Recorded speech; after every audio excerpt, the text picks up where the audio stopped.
all mainly focused on men. That's just how it was in the period. But women played crucial roles in the Civil War. They supported the soldiers and they supported their husbands and the cause for which they fought. Women followed the armies.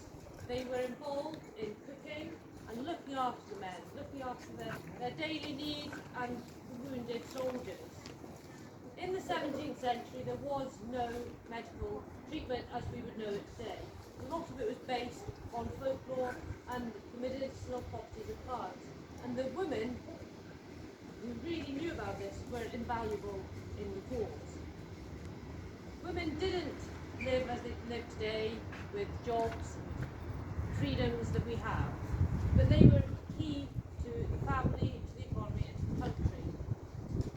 They often worked at home in cottage industries, spinning and weaving and ale making. That, of course, is your working class women. There were also the upper class women, the aristocracy, and they also played a key role during the civil wars. There are many examples of women whose husbands have gone off to fight and they've been left in charge of their country estates and castles, looking after the people there and the family and their assets. And these were laid siege to by the opposing forces. The last thing the parliamentarians wanted was these big royalist castles to stay intact. So they laid siege to them, such as Cork Castle in Dorset, where Lady Mary held out for quite some period of time to keep those parliamentarians away.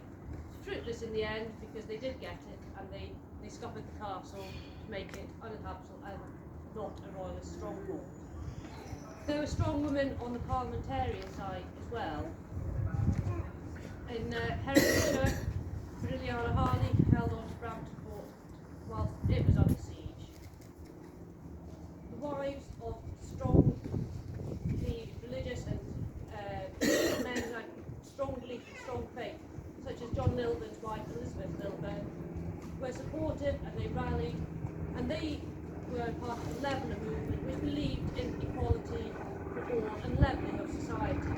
Of course, that meant equality for all men, not women, because they didn't count.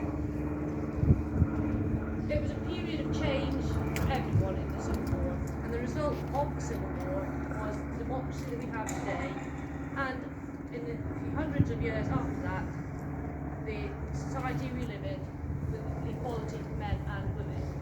And it's important on a day like International Women's Day to remember that. The Civil War Centre's got loads of information, loads of things going on. You can learn more about the women and their roles in the everyday life of the 17th century. But I want to talk to you a little bit more just now about the development of the side saddle. The side saddle, originally women, when they rode, would be ridden pillion behind a man or on a clochette, which was a saddle with a step for their feet. So they would have been facing, they would not have been